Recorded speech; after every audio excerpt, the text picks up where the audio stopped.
জয় মহাকাল, স্বাগতম তীর্থ দর্শন তপন। আমি আপনাদেরকে এর আগে দেখেছিলাম সোমনাথ মন্দির গুজরাটে, দর্শন করিয়েছিলাম আগের ভিডিওতে।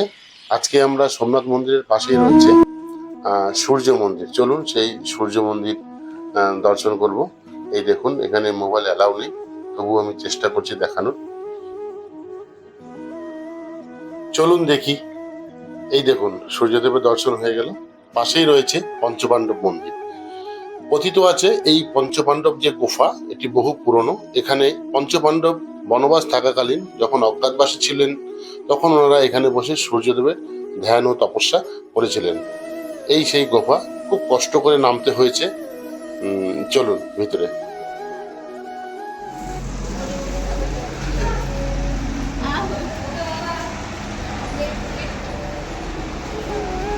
পঞ্চপাণ্ডব গুফার পরে আমরা এখন চলে এসেছি গোলকধাম।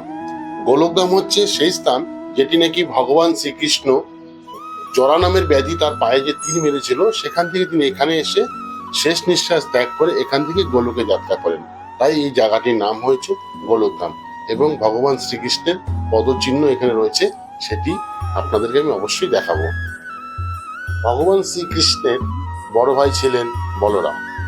সেই বলরাম যখন দেখলেন যে তার ভাই আর এখানে নেই, তিনি গোলকে যাত্রা করেছেন, তিনি দেহত্যাগ করেছেন, সেই ভাই সেই দুঃখ আর বেদনা রাখতে না পেরে এই জায়গাতে এসে এই গুফার ভিতরে তিনি শেষনাগের অবতার নিয়ে তিনি গোলকে ফিরে যান। এই দেখুন সেই গুফা।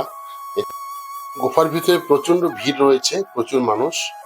চলুন, তাও আমরা শেষনাগের অবতার অবশ্যই দর্শন করব, আপনাদেরকেও দর্শন করাবো।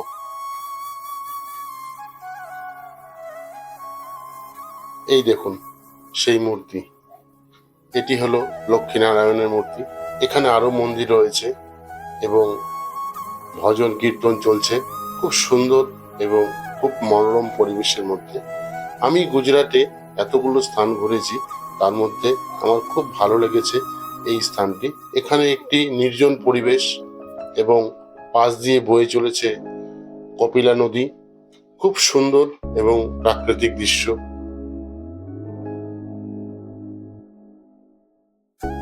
আপনারা যদি সোমনাথ দর্শনে আসেন, অবশ্যই এই যে ছোট ছোট মন্দির সাইট সিন গুলো অবশ্যই করবেন। এগুলো একদিনের মধ্যে কমপ্লিট হয়ে যাবে। 8-10টি স্থান রয়েছে, দর্শন করে নেবেন। এইখানে যেটি মূল বিষয়, সেটি হলো ভগবান শ্রীকৃষ্ণের চরণ দর্শন। চলুন আমরা এখন সেই ভগবানের চরণ দর্শন করব। এই সেই চরণ, অবশ্যই দুর্লভ দৃশ্য, সত্যি দর্শন করুন এবং ভগবান যেন সকলের মনোবাসনা পূরণ করে, এই কামনাই করব। ভগবান ভক্তের জন্য যুগে যুগে এভাবেই যেন অবতার হয়ে আসে এবং আমরা যেন ভগবানের সেবা করতে পারি, এই আশায় রাখলাম। হরে কৃষ্ণ।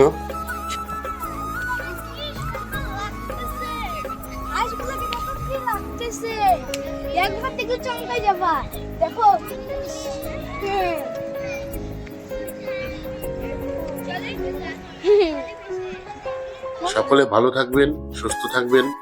এরকম আরো ভিডিও পেতে অবশ্যই ভিডিওতে একটি লাইক, কমেন্ট এবং শেয়ার করবেন। আপনাদের কমেন্ট পেলে আরো ভিডিও বানাতে উৎসাহ বাড়ে। তাই আগামী দিন আরো নতুন নতুন দর্শনীয় স্থানের ভিডিও পেতে হলে অবশ্যই একটা কমেন্ট করবেন। হরে কৃষ্ণ।